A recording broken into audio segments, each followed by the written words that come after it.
Hi guys, welcome back sa aking channel. This is Vicente TV. Ngayon, ang episode natin ay tungkol dito sa washing machine, kung paano ba magpalit ng or maglinis ng filter.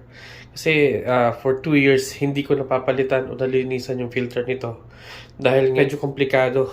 Itong ganitong model, Whirlpool, wala siya sa harap.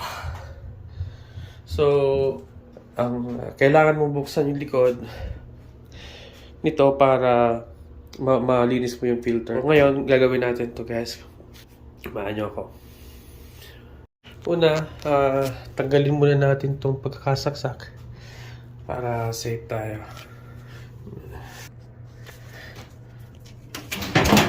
So, ayan guys, yung likod ng washing machine natin. So, bubuksan natin tong metal sheet na to para magkaroon tayo ng access dun sa filter. So, yan. So, ang gagamitin nyo pala dito guys ay yung star. Okay? Para matanggal yan.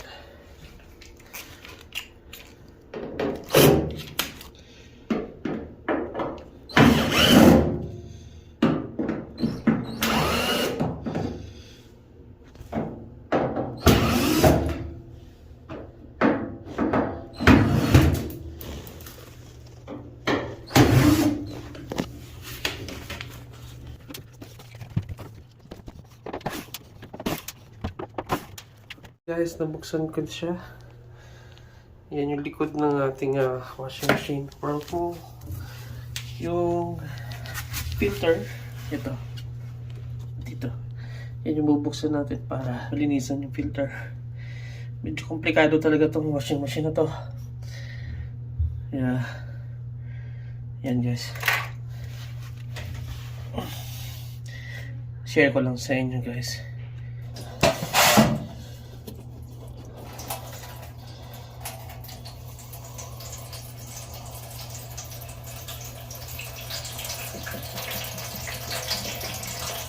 Okay. Ang dumi. Okay guys. So, ito yung filter ng washing machine. May konting dumi.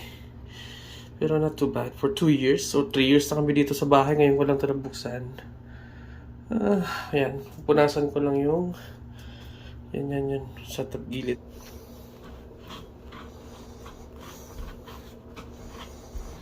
So, yan guys, nalinis ko na yung filter. Babalik na natin. So, ganun lang guys kadali. Kaso yun nga lang, kailangan yung tanggal ng metal sheet na likod. Diba? So, yan. Balik na natin. Sa mga may ganitong model ng washing machine, ganito ang paglilinis guys. Okay? Every 6 months, kailangan nyo itong i-check. Kasi ang daming, syempre, di natin maiwasan. May mga naiwan tayong mga bagay-bagay sa bulsa kapag kapag nilabhan natin. Pupunta lahat yun dito. Okay? So, yun.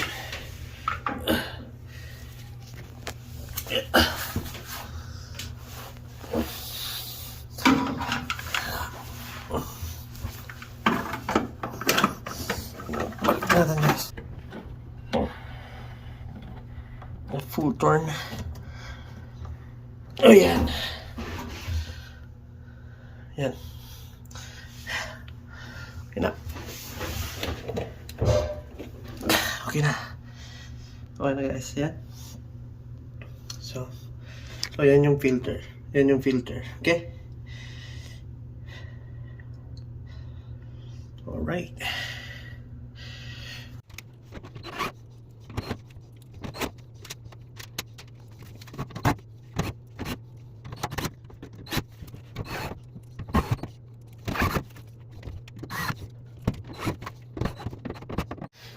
So, yun guys. Tapos na ang ating paglilinis ng filter sa ganitong model ng washing machine. So, yeah. If you find this video helpful, please consider subscribing to my channel. Okay? Alright. God bless. Have a good day. Bye-bye.